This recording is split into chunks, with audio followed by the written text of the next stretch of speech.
मिसाल टुडे से मैं आपका साथी, आपका मित्र कुणाल पंत। तो साथियों, आज हम आ चुके हैं 1 मार्च 2022 और अगर हम इस रशिया यूक्रेन वॉर, इस रशिया यूक्रेन युद्ध के बारे में कहें तो आज लगभग इसका 6वां दिन भर की जो घटनाक्रम, दिन भर की जो जानकारी ये हमको मिली है वो इस प्रकार है। यूक्रेन की राजधानी कीव में रह रहे भारतीय नागरिकों के लिए एक बहुत बड़ा अलर्ट जारी कर दिया गया है। यूक्रेन में भारतीय दूतावास की ओर से एडवाइजरी जारी की गई है। इसमें यह कहा गया है कि सभी भारतीय आज ही यूक्रेन की राजधानी को हर हाल में छोड़ दें। वे कीव से निकलने के लिए ट्रेन, बस या किसी भी चीज़ का सहारा ले सकते हैं। इसके बाद एक बहुत ही प्रमुख खबर जो है कि रूस ने यूक्रेन पर अपने हमले और तेज कर दिए हैं। ताज़ा जानकारी के मुताबिक रूसी मिसाइलों ने खार्किव में बनी एक सरकारी इमारत पर निशाना साधा।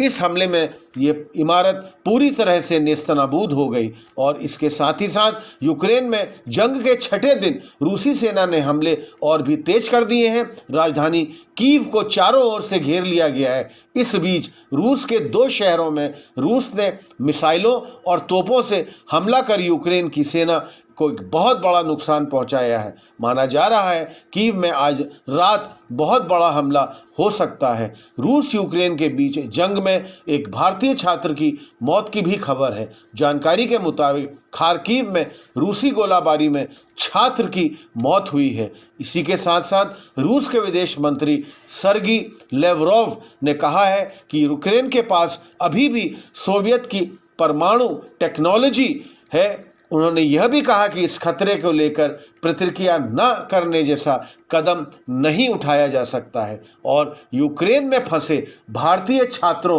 को निकालने के लिए चलाए जा रहे ऑपरेशन गंगा के तहत जिन 5 देशों से सहयोग लिया गया है उसमें से स्लोवाकिया में समन्वय के लिए केंद्रीय मंत्री किरण रिजिजू को नियुक्त किया गया है। स्लोवाकिया के लिए रवाना होने से पहले रिजिजू ने कहा कि हम स्लोवाकिया में पूरी निकासी ऑपरेशन का समन्वय देखेंगे और हमारे जितने भी छात्रों के लिए वहां वीज़ा को लेकर वहां की सरकार से सहयोग का अनुरोध करेंगे। हमारी सर्वोच्च प्राथमिकता छात्रों की सुरक्षा को लेकर ही है। जर्मनी की वायुसेना ने कहा है कि जर्मन युद्ध विमान पोलैंड के ऊपर सशस्त्र गश्त कर रहे हैं। वायुसेना ने एक ट्वीट में लड़ाकू विमान की तस्वीर भी साझा करते हुए लिखा है कि पोलैंड के ऊपर आसमान की रक्षा करते हैं।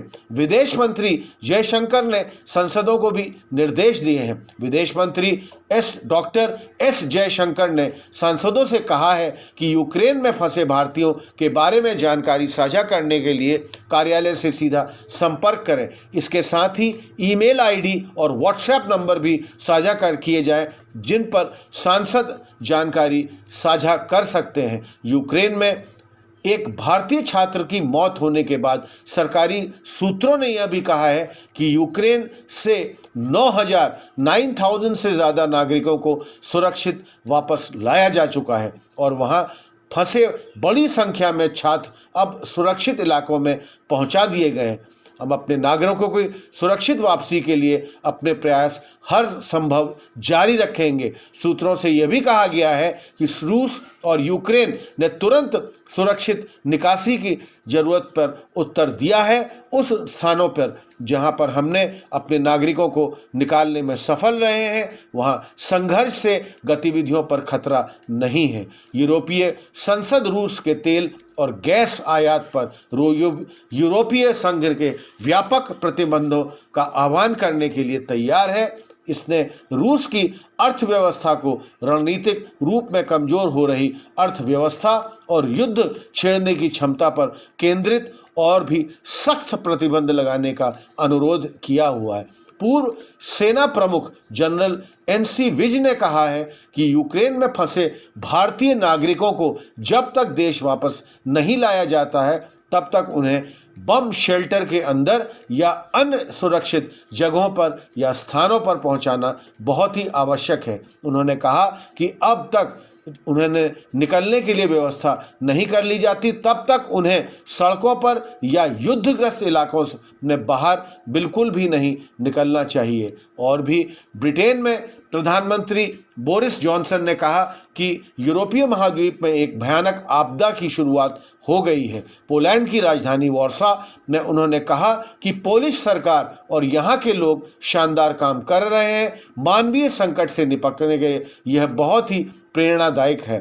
पोलैंड यूक्रेन के से निकलने की कोशिश कर रहे लोगों को प्रवेश देने वाले देशों में से एक है। यह यूक्रेन के साथ सीमा साझा करता है। जॉनसन ने कहा कि जब से रूस के राष्ट्रपति व्लादिमीर पुतिन ने यूक्रेन पर हमला शुरू किया है, तब से ही पश्चिमी देश रूस पर प्रतिबंधों का दबाव बना रहे हैं।